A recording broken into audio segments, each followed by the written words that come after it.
With the NBA trade deadline only about 2 weeks away, I figured in today's video, let's talk about 10 NBA stars getting traded soon. Don't forget to hit the like button and subscribe, and let's get right to it. First, let's talk about Domantas Sabonis of the Sacramento Kings. They're the worst ranked offense in the entire NBA, and a terrible defense as well. Now, I can't blame Sabonis much for the shortcomings of the team as a whole, considering he's only played 11 games this season. He's dealt with injury, but even if he was 100% healthy, or even if he came back tomorrow, I still don't think the Kings are that much better of a team with him on the court. Like I said, Sabonis has only played 11 games this year, but even in those 11 games, he hasn't been spectacular, but I can blame at least some of that to a system flaw with the Kings. He's no longer one of the main focal points of the offense and the way he was when De'Aaron Fox was on the team. He used to be at the top of the key, setting up the action, getting his teammates involved, and that's just not how this Sacramento Kings team plays. Obviously, trading De'Aaron Fox for Zach LaVine will hinder your offense. He was Sabonis' running mate. This was once the best offense in the NBA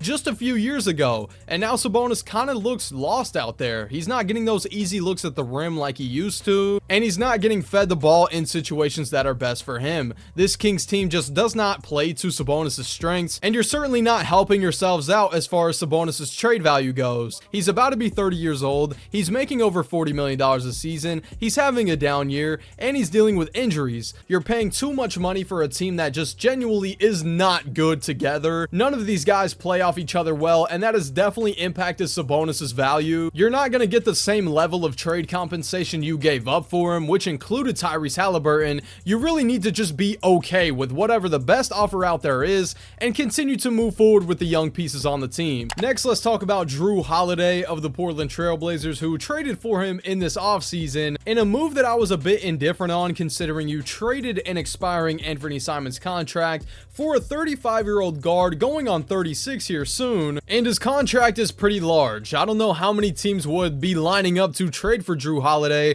who will be getting paid $37 million in 2028 when he'll be 37 years old. I'm assuming Portland made this move because they wanted to push for a playoff spot this year, but when you look at this contract 1 to 2 years down the line, when you're paying Shaedon Sharpe, when you're maybe paying Scoot Henderson, who hasn't even played a game this season, I don't know what his future looks like, and you also have Damian Lillard in Portland, who won't be playing this year, but you will be paying $15 million a season. And the move has worked out, I guess. Jrue has missed some games, but that's to be expected for a guard of his age. The Trailblazers are 19-21, good enough for the 9th seed in the Western Conference. This is the best team we've seen in Portland since Dame was traded to Milwaukee, and if that was the goal for Joe Cronin in the front office, then I guess they succeeded, but this team is not competing for much else than a playoff spot. Now, that's not inherently a bad thing. Not every team has to be winning championships and competing at the highest level. Some teams can be okay with a playoff spot, but next year you will have Jrue Holiday on the books for $35 million, Damian Lillard, and Scoot Henderson. That's a bit of a logjam at the point guard spot,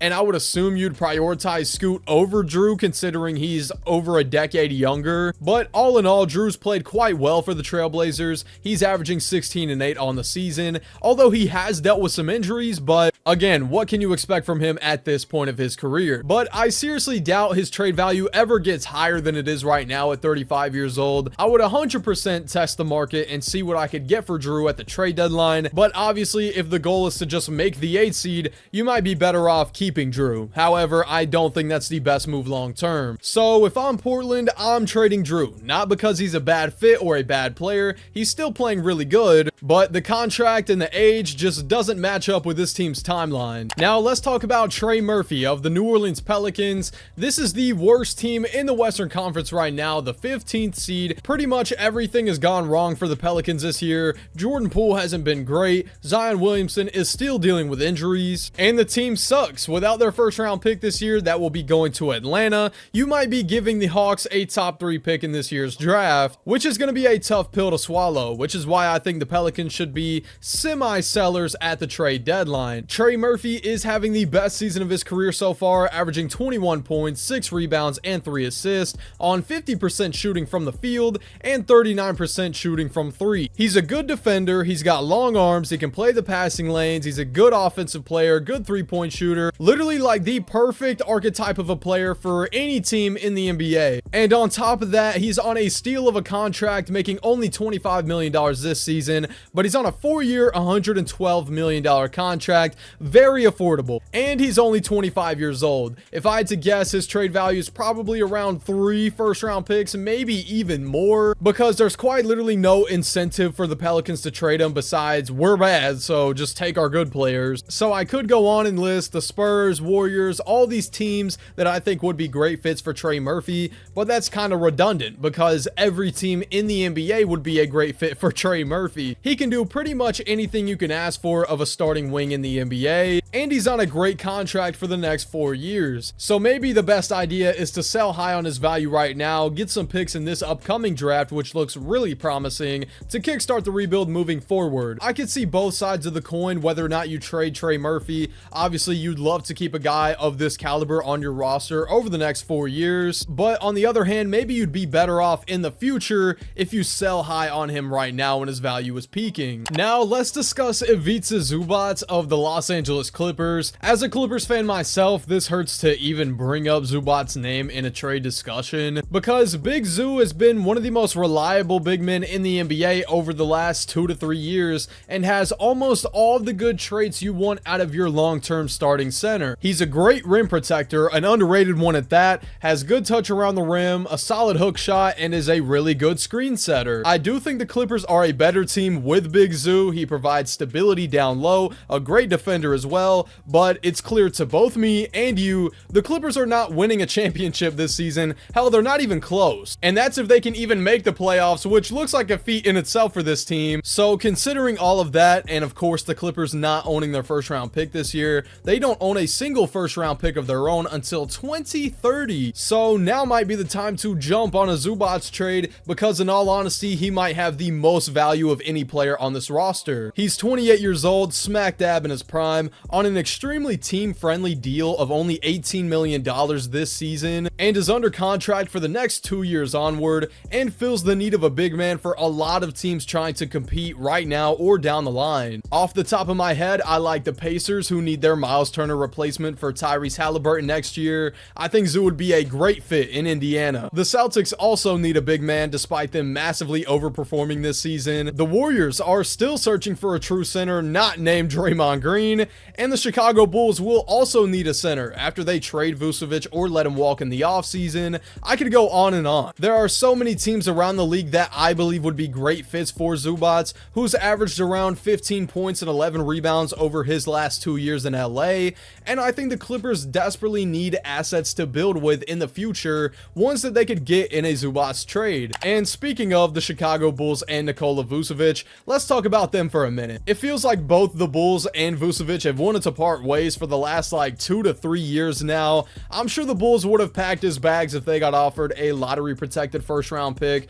or even a few second round picks, and I'm sure Vucevic would not mind at all playing for a team serious about competing this late into his career. However, I think the reason he hasn't yet been traded is probably his lack of value around the league. Right now, Vooch is in the last year of his deal making around $21 million, and in the modern NBA, that's really not too bad of a salary to trade for. Like for instance, Bruce Brown was making $23 million just last season. So it's not like Vooch is overpaid by any means. I mean, he's on a fair deal, but at the age of 35, a guy who's really never been a rim protector or a good defender in general, playing him 30 to 35 minutes a night will almost certainly have your team in the bottom 10 of the NBA defensively. Now, the appeal of Vooch is that his consistently good three-point shot and floor spacing makes up for his inability to play defense. He's shooting 39% from 3 this year and shot 40% from 3 last year. He's also a solid rebounder and a decent passer for his position. So I think the ideal team for Vooch is a team with capable defenders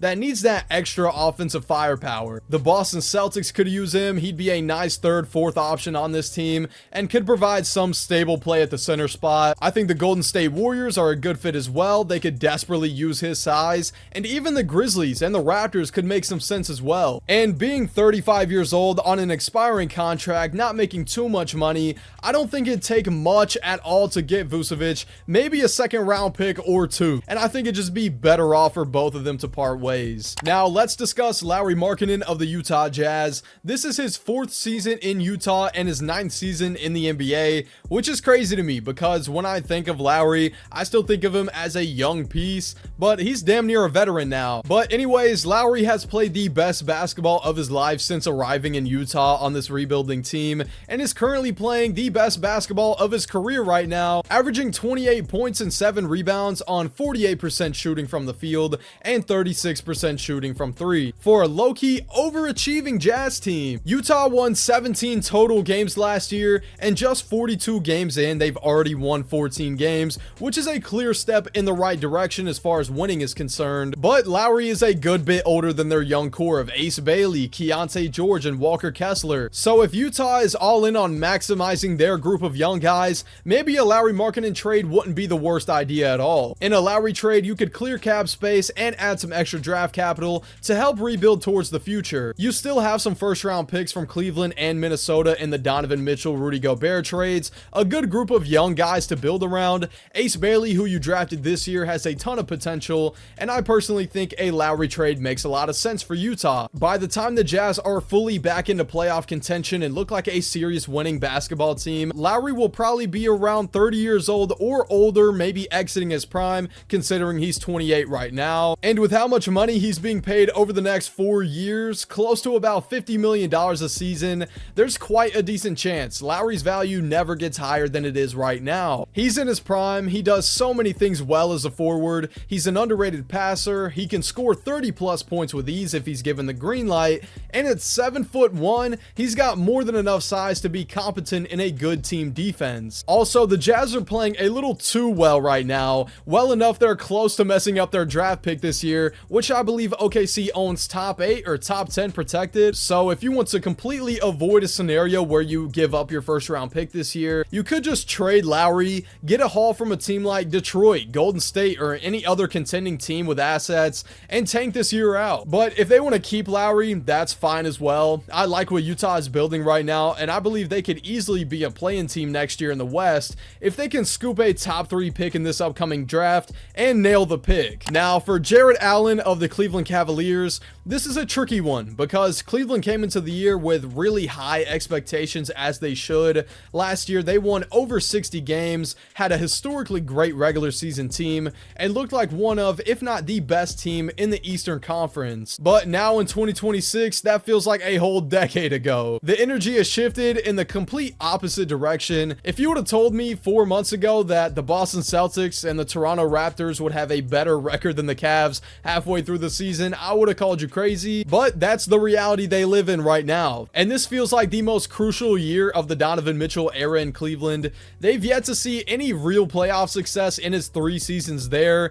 and now in his 4th year, things don't look like they're going to be changing. If anything, they look even further away from making an NBA Finals than they did at the start. So with all that said, if Jarrett Allen became a big-time trade target at the trade deadline, I wouldn't be surprised at all. I think it might be time to shake things up in Cleveland, maybe even move Evan Mobley to the center spot permanently, and see what you could get for Jarrett Allen from a team like the Lakers, Warriors, Celtics, anybody needing a true shot blocking rebounding 5. The Cavs are also one of the most expensive teams in the NBA, and moving off his contract could really help them long term, given he'll be making over $30 million for the next 2 years. Now, for Miles Bridges of the Charlotte Hornets, he has been one of the more reliably good players in Charlotte over the last half decade or so since he's been drafted, but he's been a really solid player, at least offensively, since he's entered the league. He's got insane bounce, he's really good in transition, he's not a terrible passer, and he can operate on the perimeter. This is his 7th season in Charlotte. This team hasn't seen a single playoff game, and it doesn't look like that's going to be changing this year or anytime soon.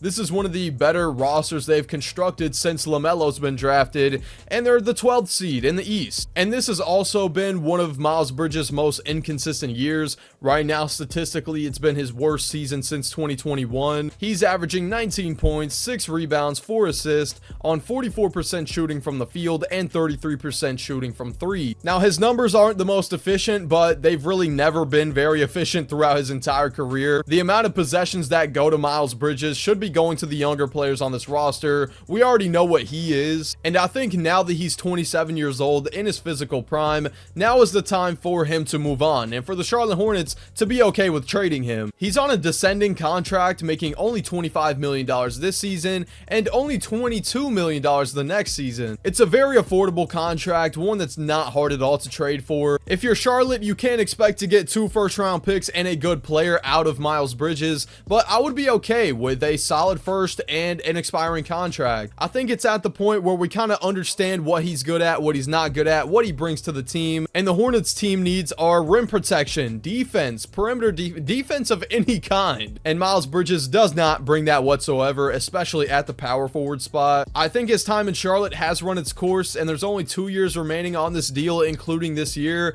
so you might as well trade him now while you have the chance. We touched on Jrue Holiday earlier in this video and that trade in the offseason. Let's talk about the other piece in that trade, who was Anthony Simons, who is now a Boston Celtic. He is on an expiring $27 million contract, one that will not be easy to trade for if another team out there is interested in Anthony. He's been a good offensive player over the last few years, not much of a defender. He's in the conversation with Trae Young and them for worst defender in the league. Although he's turned it up a notch defensively in that Joe Mazzulla system, he's looked like a different player on that side of the ball at times. And if he wants to continue making over $20 million a season on his next contract or get back to being a starter on a team, that's where he's going to have to find his stride, is on the defensive side of the ball. Because we've seen over the last few years the NBA kind of move away from that archetype of the Cam Thomas, the Anthony Simons, the small shot chucking guard that doesn't provide much of else. And that's been the downfall of Anthony as a player, is just he's a bad defender, but he can fix that. A few years ago in Portland, I thought he was the future of that team. He just looked that gifted offensively, and he definitely still is. He can be a solid 6-man guy to come off the bench and give you some buckets when you really need it, and that's what he's been for the Celtics, and he's had some good moments in that role, and I think that role fits him the best. But it was clear when they made the trade for him, and it's still pretty clear now, that Anthony is not in the long-term vision for the Boston Celtics team. Again, he's just not a defender. He's not exactly a team player offensively either, but he's so gifted offensively. He can score at all 3 levels. He was the Damian Lillard protege at one point in time, we can't forget, but I still think and know he can provide good value, good minutes to teams out there like the Clippers, the Warriors, teams that need that extra offensive boost off the bench. Somebody that can see minutes when a Steph Curry, a James Harden, or a star point guard is off the floor, come in and give you 15 points and 2 assists. That guy has a role in the league, but the problem is he is making $27 million this season on the final year of his deal, so the likelihood of a team out there trading for Anthony straight up is almost zero. So if I had to guess what happens to him at this deadline, considering his role and his brand of basketball doesn't provide much value to Boston, he's probably going to get traded for an even larger contract, a better player. That expiring $27 million can be sent out to get a real star level player, and Boston still has all of their first round picks. So if they do make a big trade at the deadline, you can almost guarantee Anthony Simons will be involved. You already have Derek White and Peyton Pritchard at the guard spots, and this team is still desperately searching for an upgraded center, so I would not expect him to be on this roster past the trade deadline. And I got one more for you today. Let's talk about Klay Thompson of the Dallas Mavericks, who's having by far and away the worst season of his entire NBA career. This season, Klay is averaging 11 points on 36% shooting from 3, which are the worst shooting splits of his career. And obviously at 35 years old, he's not the defender he used to be. He's not a guy who can just blow right past every time, but he used to be one of the better perimeter defenders in the NBA. That's just not who he is anymore. And he also used to be one of the best 3-point shooters of all time. That's obviously not who he is anymore, and that's fine. Coming off an ACL tear and some other injuries and his age catching up to him, I don't expect him to be 2017, 2018 Klay forever, but this is the worst version of him we've seen in the NBA, and at this point, he just doesn't provide much value to the Dallas Mavericks. Obviously, AD is yet again down for a few more weeks. Kyrie Irving still hasn't come back, and without Luka Doncic, this team doesn't even look close to competing for an NBA Finals, and Klay's just kind of out there doing his own thing, taking shots when he can get them, because the floor spacing for this team is already not great as is, and there's not much playmaking either. Dallas just isn't a good fit, and they already have Max Christie, who at this point is probably better than Klay, and is way younger, and is way cheaper. This season, Klay will be making $16 million, and next season he'll be making $17 million, which at this point of his career is probably a bit of an overpay, but it's certainly not a contract that's impossible to trade for. For example, if I'm Orlando, I'm trading Jonathan Isaac, who's making $15 million a year, for Klay, who's making $16 million, because maybe Klay can provide that extra 3-point shooting that Jonathan Isaac cannot, and be somewhat of an offensive piece alongside Franz Wagner, Paolo Banchero, and Desmond Bane. I'm sure there's more fits out out there as well. I don't think Klay is the guy he used to be, but I think at this point of his career playing for the Dallas Mavericks isn't going to make him look any better than he is. So I'm hoping for both parties that they can find a trade. Klay in the latter years of his career deserves to be on a team that's better suited to his skill set, and the Mavericks need to open up more minutes for Max Christie at the 2-guard spot because he's been really good this year and he deserves it. But anyways, that's going to wrap it up. If you guys did enjoy the video, please be sure to hit the like button and subscribe. If you want a part 2 to this video, just let me know down in the comment section below. There's plenty of other guys I could have mentioned. But yeah, that's going to wrap it up. I'll catch you guys later. Deuces.